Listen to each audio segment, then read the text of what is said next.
नमस्कार। संपूर्ण देश में जिस ढंग से कोरोना महामारी का प्रकोप छाया हुआ है और हम सब उससे बचने के लिए कहीं लॉकडाउन का अनुपालना कर रहे हैं, ऐसी परिस्थितियों में विद्यार्थियों की कहीं पढ़ाई अर्थात अध्ययन बाधित ना हो, इस दृष्टि से मैंने कक्षा 12 के लिए संस्कृत साहित्य में कुछ बिंदुओं पे वीडियो बनाने की सोची और उनमें से आज जो मैं प्रथम वीडियो प्रस्तुत करने जा रहा हूँ, अपन सबसे पहले इस वीडियो में संस्कृत साहित्य का इतिहास का जो अंश विजेत्री पाठ्य पुस्तक के अंतर्गत कक्षा 12 संस्कृत साहित्य विषय में समाहित किया गया है, उस पे आज विस्तृत चर्चा करेंगे, जिनसे कि सभी विद्यार्थी लाभान्वित हों। उससे पहले मैं सभी विद्यार्थियों को हिदायत देना चाहूँगा, घर पे रहें, सुरक्षित रहें। घर पे अपने सारे नियमित कार्य समय पे करते हुए अध्ययन के लिए एक समय सारणी बनाएं और उसका अनुपालन करें। पालना करते हुए आगामी जो परीक्षाएं हैं उनकी तैयारी निरंतर रखें। कक्षा 12 की जो संस्कृत साहित्य, होम साइंस, इन दोनों विषयों की जो परीक्षा है वो अतिशीघ्र होने वाली है, क्योंकि इनमें विद्यार्थियों की संख्या कम है। तो बोर्ड ने ये निश्चित किया है, माध्यमिक शिक्षा बोर्ड ने, कि जिन विषयों की संख्या कम है, जिन विषयों में विद्यार्थियों की संख्या कम है, उन विषयों की परीक्षा पहले करवाई जाए और जिनमें अधिक संख्या है उनकी बाद में करवाई जाए। तो 3 मई के बाद कभी भी कक्षा 12 की जो संस्कृत साहित्य की परीक्षा है वो हो सकती है। अतः अपन शुरू करते हैं। अभी प्रथम टॉपिक संस्कृत साहित्य का अभी आप स्क्रीन पे आराम से पुस्तक के जैसे ही पढ़ पा रहे होंगे, देख पा रहे होंगे। तो अपन शुरू करते हैं अपना प्रथम पाठ, संस्कृत साहित्य इतिहासः। मुख्यतः द्विधा विभक्तम् अस्ति, वैदिक साहित्यं लौकिक साहित्यं च। वैदिक साहित्यस्य अंतर्गते संहिता, ब्राह्मण, आरण्यक, उपनिषद इत्यादीनि साहित्यानि सन्ति। अर्थात जो संस्कृत साहित्य है वो मुख्य रूप से 2 प्रकार से विभक्त किया गया है। एक तो है वैदिक साहित्य और दूसरा है लौकिक साहित्य। वैदिक साहित्य में वेदों से संबंधित जितना भी मैटर है, जितनी भी सामग्री है वो समाहित की गई है सांगोपांग। और लौकिक साहित्य जो है उसमें वैदिक काल के बाद के महाकाव्य हैं, कथा काव्य हैं, उपन्यास हैं, उन सारी चीज़ों को शामिल किया गया है। वैदिक साहित्य के अंतर्गत संहिताएं हैं, 4 संहिताएं हैं। फिर उनके ब्राह्मण, आरण्यक, उपनिषद इत्यादि को शामिल किया गया है। वेदांगानि अपि वैदिक साहित्य एव परिगणितानि। वेदांग, षड् वेदांगानि सन्ति, तानि अपि वैदिक साहित्य एव परिगणितानि सन्ति। अर्थात जो 6 वेदांग हैं वो भी वैदिक साहित्य के अंतर्गत ही परिगणित हैं। लौकिक साहित्य से अपि द्विधा विभाजनम प्राप्यते। अब लौकिक साहित्य है उसका भी 2 प्रकार से विभाजन किया गया है, दृश्यम श्रव्यम च। दृश्यम जहाँ देखकर भावानुभूति की जाती हो, रसास्वादन किया जाता हो, वो तो दृश्यम। और जहाँ सुनकर भावानुभूति की जाती हो, रसास्वादन किया जाता हो, वो श्रव्यम। दृश्यम नाट्य साहित्यम। अब जो देखने योग्य है वो क्या है? नाटक है। और जो नाटक साहित्य है वो तो आ गया दृश्य में, और बाकी सारी चीज़ें जो हैं वो श्रव्य में आ गई। नाटक के अतिरिक्त महाकाव्य है, कहीं कोई कथा है, ये उपन्यास है, ये सारी चीज़ें श्रव्य में आ गई। श्रव्यमपि त्रिधा विभक्तम अस्ति। अब श्रव्य काव्य के भी 3 भाग हैं, पद्यमयम, गद्यमयम और चंपूरूपम। छंदोबद्ध रचना पद्यम भवति, अर्थात जहाँ छंद हो, छंदों के नियमानुसार रचना की गई हो, वो छंदोबद्ध रचना है और उसको क्या कहते हैं? पद्य कहते हैं। यस्मिन् काव्ये छंदांसी न भवन्ति तद काव्यम गद्यम भवति, और जिस काव्य में छंद नहीं होते उसको क्या कहते हैं? गद्य काव्य कहते हैं। यत्र गद्यम पद्यम च मिश्रितम भवति तत्काव्यम चंपू भवति, और जहाँ गद्य और पद्य इन दोनों का मिश्रण हो वो चंपू काव्य होता है। तो फिर श्रव्य काव्यम त्रिधा विभक्तम अस्ति, पद्यमयम गद्यमयम चंपूरूपम च। साहित्य दर्पणे अपि उक्तम अस्मिन् विषये, साहित्य दर्पण में भी कहा गया है गद्य पद्यमयम काव्य चंपूरित्यभिधीयते, अर्थात जो गद्य पद्यमय काव्य है वो चंपू कहा जाता है। तो अपन एक बार उपरोक्त गद्यांश को सार रूप में फिर से देखना चाहेंगे। संस्कृत साहित्य है उसको दो प्रकार से बांटा गया है, द्विधा विभक्तम अस्ति। प्रथमम वैदिक साहित्यम, तत्र संहिता ब्राह्मण आरण्यक उपनिषद इत्यादीनि साहित्यानि सन्ति। पुनः लौकिक साहित्यम द्विधा विभक्तम, तत्र दृश्यम काव्यम श्रव्यम काव्यम।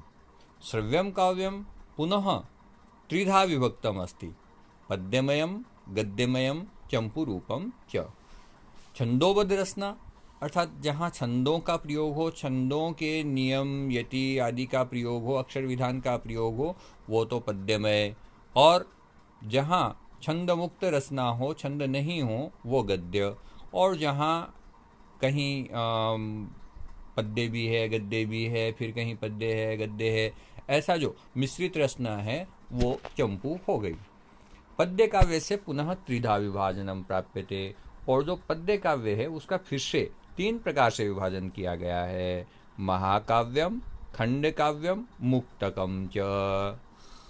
अब महाकाव्य के लक्षणानुसार जो रचना की गई है वो महाकाव्य हो गया, और जहाँ खंड काव्य के लक्षणानुसार जो रचना की गई है वो खंड काव्य हो गया, और जहाँ स्वच्छंद रूप से कहीं श्लोकों की रचना की गई है, जहाँ पद्यों की रचना की गई है, वो मुक्तक हो गया।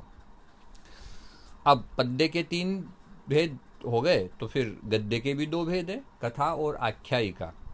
कथा और आख्यायिका। आधुनिक युगे सामान्यतः हिंदी साहित्य प्रभावेण कथा अपि द्विधा विभज्यते। अब क्योंकि गच्छता कालेन आपस में भाषाओं के साहित्य पे एक दूसरे का प्रभाव होता ही है, तो अपने संस्कृत साहित्य पे भी कहीं हिंदी साहित्य का प्रभाव देखने को मिलता है, तो वहाँ भी उपन्यास विधा जो है वो हमारे संस्कृत में आ चुकी है। तो कहानी भी दो प्रकार से बांटी गई है, एक तो उपन्यास और दूसरा कहानी। परंतु एताः सर्वा कथा एव सन्ति, फिर भी अपन कहें तो सब जो उपन्यास है वो भी एक ढंग से कहानी है ना। तो दोनों को यदि अपन देखते हैं तो एक विभाजन किया जा सकता है उपन्यास और कहानी के रूप में। तो कथा को दो प्रकार से बांटा गया है, उपन्यास रूपेण कहानी रूपेण। अब अपन जो वैदिक साहित्य था उस वैदिक साहित्य के बारे में सर्वप्रथम अध्ययन करते हैं। उसके बाद अपन लौकिक साहित्य में जो श्रव्य काव्य और दृश्य काव्य हैं उनके बारे में विस्तार से अध्ययन करेंगे। तो सर्वप्रथम वैदिक साहित्य के बारे में अपन जब अध्ययन कर रहे हैं तो वेदों के बारे में थोड़ा अच्छे से जान लेना ज़्यादा अच्छा रहेगा। तो सबसे पहले वेद परिचय। संपूर्ण संस्कृत साहित्य वेदानाम स्थानम सर्वोपरि वर्तते। अपना जितना भी संस्कृत साहित्य है उसमें पूरे के पूरे साहित्य में वेदों का स्थान सर्वोपरि है, क्योंकि प्राचीनतम वही है और सबसे पहले रचना उन्हीं की हुई, तो उनका स्थान तो सर्वोपरि होना ही है। और वैसे भी अपने जो वेद हैं वो ज्ञान के भंडार हैं। अस्माकं देशे भारतवर्षे धर्म व्यवस्था वेदाधारिता एव अस्ति।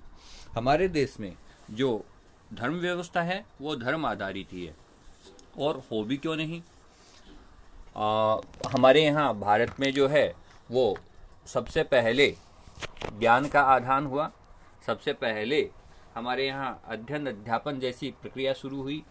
तो हमारी जो व्यवस्था है वो भी कहीं वेदों पे आधारित ही है। मैं तो ये कहूँगा कि सामाजिक व्यवस्था, अपने जीवन की व्यवस्था, धर्म व्यवस्था, सारी चीज़ें ही अपने वेदों पे आधारित हैं। अपने जितने भी कार्यक्रम प्रतिदिन के होते हैं वो सारे वेदों पे आधारित हैं और तार्किक हैं। वेदाः धर्म निरूपणे स्वतंत्र भावेन प्रमाणम। धर्म निरूपण में स्वतंत्र भाव से प्रमाण हैं।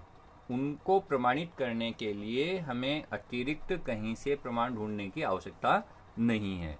अतः वेदाः धर्म निरूपणे स्वतंत्र भावेन प्रमाणम, अर्थात वेद ने जिस ढंग से धर्म के किसी अंग का निरूपण कर दिया, धर्म का निरूपण कर दिया, वो क्या है? वो स्वतंत्र रूप से प्रमाणित है। स्मृत्याद्यस्तु तन्मूलकतया प्रमाणम। और स्मृति आदि जो हैं वो वेद मूलक प्रमाण हैं, वेदों पे आधारित प्रमाण हैं, वो स्वतंत्र रूप से प्रमाण नहीं हैं। वहाँ वेदों के ही प्रमाण दिए गए हैं, वेदों के अंशों को ही उद्धृत करके प्रमाण दिए गए हैं। वेदस्य प्रसिद्धि श्रुति रूपेण अस्ति। यहाँ एक बात ये है कि श्रुति अर्थात सुना गया, श्रुति है सुना गया। तो प्राचीन काल में हम सबको पता था कि कहीं भी लेखन कार्य नहीं होता था, लिखने की व्यवस्था नहीं थी, हमारे पास लिपि का साधन नहीं था। ऐसी स्थिति में सुन के ही ज्ञान को एक पीढ़ी से दूसरी पीढ़ी में स्थानांतरित किया जाता था। तो उस समय जो ज्ञान का संग्रह हुआ करता था, उस ज्ञान संग्रह को श्रुति कहा जाता था कि साहब सुन के जो इकट्ठा किया गया वो श्रुति। यतः वेदाः श्रुति परंपराया एव प्राचीन कालात् इदानीं पर्यन्तः सुरक्षिताः सन्ति। क्योंकि जो वेद हैं वो सुनने की परंपरा से ही सुन के सुनाया, फिर सुना, फिर सुनाया, पारायण होता था उनके शिष्यों से, उनके शिष्यों को, फिर अगले शिष्यों को।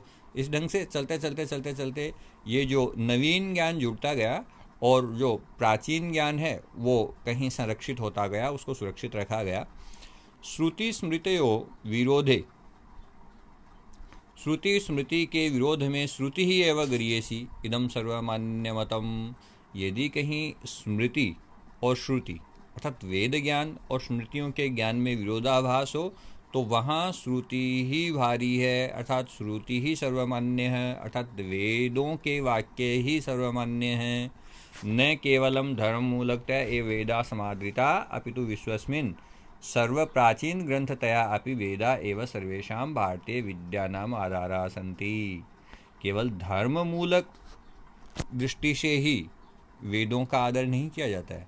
इस संपूर्ण विश्व में सबसे प्राचीन ग्रंथ वेद हैं, इसलिए उनको भारतीय विद्याओं का आधार माना जाता है। आज अपन जिस विज्ञान की, जिस टेक्नोलॉजी की दुहाई देते हैं वो सारे के सारे कहीं अपन अपने प्राचीन ज्ञान अर्थात वैदिक कालीन ज्ञान पे आधारित हैं।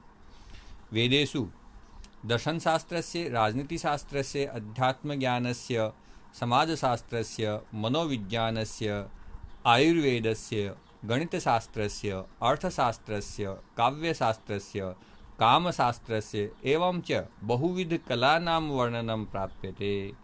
अब वेदों में दर्शन शास्त्र का भी है, राजनीति शास्त्र का भी है, अध्यात्म ज्ञान भी है, समाज शास्त्र का भी है, मनोविज्ञान का ज्ञान भी है, आयुर्वेद का ज्ञान भी है, गणित शास्त्र का ज्ञान भी है, अर्थशास्त्र का ज्ञान भी है, काव्य शास्त्र का ज्ञान भी है, काम शास्त्र का ज्ञान भी है। इस प्रकार की बहुत सारी कलाओं का वर्णन वहाँ प्राप्त है। प्राचीन काल में समस्त धार्मिक कार्यों में, सामाजिक कार्यों में, व्यवहारिक कार्यों में वेदों का समर्थन आवश्यक होता था। इसलिए एक पंक्ति यहाँ देखिए, प्राचीन काले समस्त धार्मिक कार्याणि, सामाजिक कार्याणि, व्यवहारिक कार्याणि च वेद समर्थितानि एव आसन्। और आज अपन जब वेद समर्थित कार्य नहीं कर रहे हैं, वेद विरुद्ध कार्य कर रहे हैं, जो हमें अपने पूर्वजों ने अपने अनुभवों से सहेज के दिया उसके विरुद्ध कार्य कर रहे हैं, तो उन सारी चीज़ों का दुष्परिणाम तो अपन चारों तरफ देख ही रहे हैं। भले ही अपने से संबंधित कहीं शारीरिक रोग आदि हो, चाहे मानसिक कहीं आदि हो अर्थात मानसिक बीमारी हो। आज अपन छोटे से बच्चे से भी सुनते हैं कि साहब मैं तो बहुत टेंशन में हूँ, है ना। तो ऐसी स्थितियों में और दूसरी प्रकृति के जो प्रकोप है उनको भी अपन देख रहे हैं। ये सारी चीज़ें अपन कहीं वैदिक ज्ञान को भूलकर या उसके विरुद्ध कार्य करते हैं तो ऐसी स्थितियाँ उत्पन्न होती हैं। चलिए, उससे अपने को क्या, अपने को तो अपने सिलेबस के बारे में चिंता करनी है। वेदाः भारतीय संस्कृते मूल स्रोतांसी सन्ति। वेद जो हैं वो भारतीय संस्कृति के मूल स्रोत हैं। भारतीय संस्कृति है यथार्थ ज्ञानम वैदिक साहित्यन एव उपलभ्यते। भारतीय संस्कृति का जो वास्तविक ज्ञान है, यथार्थ ज्ञान है, वो वैदिक साहित्य से ही प्राप्त होता है।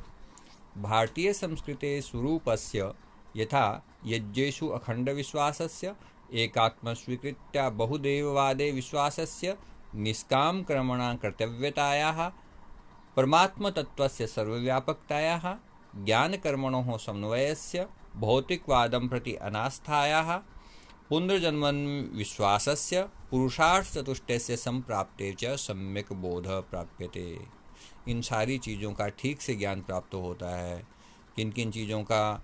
यज्ञों में अखंड विश्वास का, एकात्म स्वीकृति, बहुदेववाद में विश्वास, निष्काम क्रम कर्तव्यता का, परमात्म तत्व की सर्वव्यापकता का, ज्ञान कर्म के समन्वय का, भौतिकवाद के प्रति अनास्था का, पुनः जन्म में विश्वास का, पुरुषार्थ चतुष्टय की प्राप्ति, इन सारी चीज़ों का हमें सम्यक ज्ञान, बढ़िया से अच्छे ढंग से ज्ञान प्राप्त होता है तो वेदों से प्राप्त होता है। मानव कर्तव्य से बोधनार्थम वेदाः सर्वाधिका प्रामाणिक ग्रंथा सन्ति।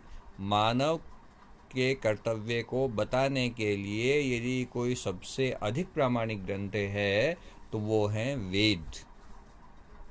यदि हम सब ने वेदों को जान लिया तो हमें इसके अतिरिक्त कहीं नैतिक शिक्षा की, व्यवहारिक शिक्षा की या फिर अपने जीवन जीने की शैली की शिक्षा की ज़रूरत नहीं रहेगी, क्योंकि ये सारी चीज़ें वेदों के ज्ञान में समाहित हैं।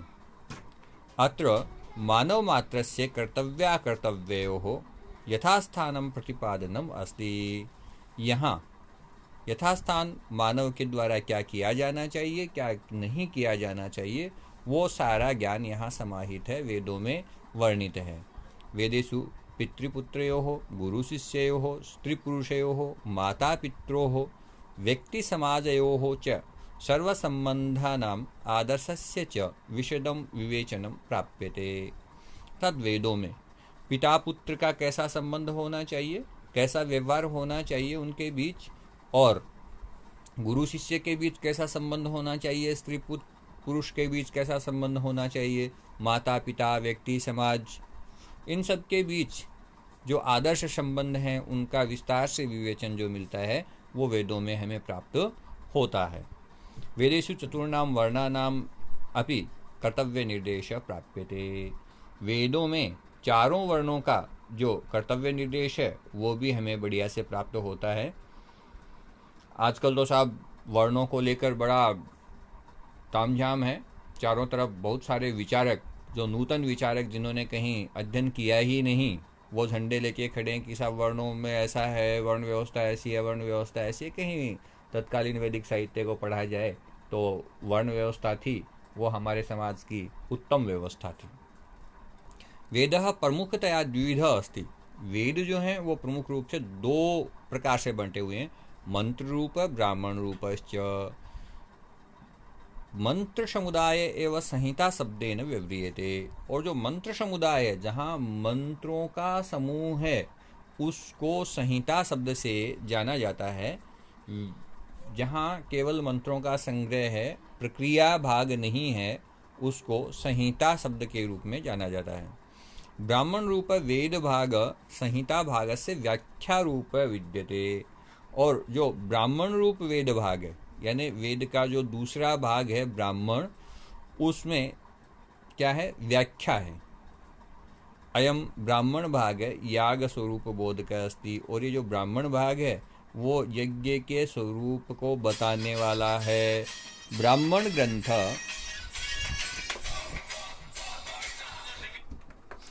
ग्रंथ अपि त्रिधा विभक्ता भवति। ब्राह्मण ग्रंथ है वो भी तीन प्रकार से बांटा गया है। ब्राह्मणम, आरण्यकम, उपनिषद च। जो ब्राह्मण ग्रंथ है वो तीन प्रकार से बांटा गया है, आरण्यक, क्या क्या है भाई? ब्राह्मण है, आरण्यक है और उपनिषद है। इस प्रकार से 3 प्रकार से ये बांटा गया है। अब इसमें अपन देखें तो यज्ञ स्वरूप प्रतिपादक ब्राह्मण भाग है। अब जो ब्राह्मण ग्रंथ हैं वो 3 प्रकार से बांट लिए। इसमें जो यज्ञ के स्वरूप को बताने वाला वो तो ब्राह्मण भाग हो गया। अरण्य पठिता यानी वन में जो पढ़े गए, वन में रहकर जिनका अध्ययन किया गया, वो जो यज्ञ के आध्यात्मिक रूप की विवेचना करने वाले वेद भाग हैं उनको आरण्यक कहा गया। अर्थात अरण्य पठिता यज्ञस्य आध्यात्मिक रूपम विवेचयन्त वेद भागा आरण्यकानि। उपनिषद ब्रह्मात्मबोधिका मोक्षसाधिका संति। और जो उपनिषद हैं वो क्या हैं? ब्रह्मात्म यानी ब्रह्म तत्व को बताने वाले और मोक्ष प्रदान करने वाले हैं। वेद का जो अंतिम रूप है उसको क्या कहते हैं? वेदांत। वेद के अंतिम रूप को क्या कहेंगे साहब? वेद के अंतिम रूप को कहेंगे वेदांत, है ना। ब्राह्मण भाग है गृहस्थानाम कृते उपयोगी। ब्राह्मण भाग जो है वो गृहस्थों के लिए उपयोगी है। वानप्रस्थों के लिए जो है वो आरण्यक भाग, और सन्यास्तों के लिए कौन सा भाग? उपनिषद अर्थात वेदांत। ज्ञान का जो सार रूप परम तत्व है वो उपनिषद, वो कहीं संन्यास आश्रम के लिए बहुउपयोगी है। 4 आश्रम हैं। 4 आश्रम हैं। सबसे पहला ब्रह्मचर्य आश्रम, दूसरा गृहस्थाश्रम, तीसरा वानप्रस्थ और चौथा जो है वो संन्यास आश्रम। तो इन तीनों में से जो प्रथम ब्रह्मचर्य आश्रम है वहाँ तो सभी विधाओं का, सभी प्रकार के ज्ञान का अभ्यास किया ही जाता है। फिर ब्राह्मण भाग जो है वो गृहस्थों के लिए उपयोगी हो गया। आरण्यक भाग है वो वानप्रस्थों के लिए, और जो उपनिषद भाग है वो जिन्होंने संन्यास आश्रम के लिए प्रस्थान कर लिया उनके लिए उपयोगी है। अब इसमें अपन एक बार कैसे कैसे प्रश्न बन सकते हैं उनके बारे में बात कर लें। यहाँ वेदानां सामान्यः परिचयः एवं प्रष्टुं शक्यते। पुनः भारतीय संस्कृतेः मूलस्रोतांसि के सन्ति एवं प्रष्टुं शक्यते। वेदेषु केषां वर्णनं प्राप्यते एवं प्रष्टुं शक्यते। यदि एवं पृच्छ्यते वेदेषु केषां वर्णनं प्राप्यते तदा वेदेषु दर्शनशास्त्रस्य, राजनीतिशास्त्रस्य, अध्यात्मज्ञानस्य, समाजशास्त्रस्य, मनोविज्ञानस्य, आयुर्वेदस्य, गणितशास्त्रस्य, अर्थशास्त्रस्य, काव्यशास्त्रस्य, कामशास्त्रस्य एवं च बहुविधकालानां वर्णनं प्राप्यते। इस प्रकार से उत्तर हो सकता है। संस्कृत साहित्य केषां स्थानं सर्वोपरि वर्तते? उत्तर हो जाएगा संपूर्ण संस्कृत साहित्य वेदानां स्थानं सर्वोपरि वर्तते। धर्म निरूपणे स्वतंत्र भावेन प्रमाणं के सन्ति। वेदाः धर्म निरूपणे स्वतंत्र भावेन प्रमाणं सन्ति। अस्तु। श्रुति रूपेण के प्रसिद्धा? श्रुति रूपेण वेदाः प्रसिद्धा। पुनः भारतीय संस्कृते है मूल स्रोतांसि के सन्ति। भारतीय संस्कृते मूल स्रोतांसि वेदाः सन्ति। अस्तु। पुनः तत्र वेद प्रमुखतया कति भागेषु विभक्ता सन्ति? तो वक्तुं शक्यते वेदः प्रमुखतया द्विधा विभक्ता सन्ति। मंत्ररूप ब्राह्मणरूपश्च। पुनः ब्राह्मण ग्रन्थः अपि त्रिधा विभक्तः भवति। ब्राह्मणम्, आरण्यकम्, उपनिषदश्च। कीदृशा ब्राह्मणभागः? तो यज्ञस्वरूपप्रतिपादकः ब्राह्मणभागः। पुनः किम् आरण्यकम्? तो अरण्य पठिता यज्ञस्य आध्यात्मिक रूपं विवेचयन्त वेदभागा आरण्यकानि। पुनः कीदृश उपनिषद, तो उपनिषद ब्रह्मात्म बोधिका मोक्ष साधिका सन्ति। पुनः वेदस्य अंतिम रूपम किमुच्यते, वेदस्य अंतिम रूपम किमुच्यते, तो वेदांतः अर्थात उपनिषद। उपनिषदः अन्य नाम कः, तो वेदांतः। ब्राह्मण भाग केषां कृते उपयोगी वर्तते, तो ब्राह्मण भाग गृहस्थानां कृते उपयोगी वर्तते। आरण्यक भाग केषानां कृते उपयोगी वर्तते, तो आरण्यक भाग वानप्रस्थानां कृते उपयोगी वर्तते। उपनिषद भाग केषां कृते बहु उपयोगी वर्तते, तो उपनिषद भाग संन्यस्तानां कृते बहु उपयोगी वर्तते। अभी अपन जो वेद शब्द का अर्थ है वो अगले वीडियो में देखेंगे। आज इस एक वीडियो में इतना ही। आप इसको देखें और बढ़िया से केवल इतने भाग को तैयार कर लें जो कि वेदों का सामान्य परिचय है। और अभी जो वेद शब्द का तात्पर्य क्या है, अर्थ क्या है, ये अपन बाद में देखेंगे। धन्यवाद।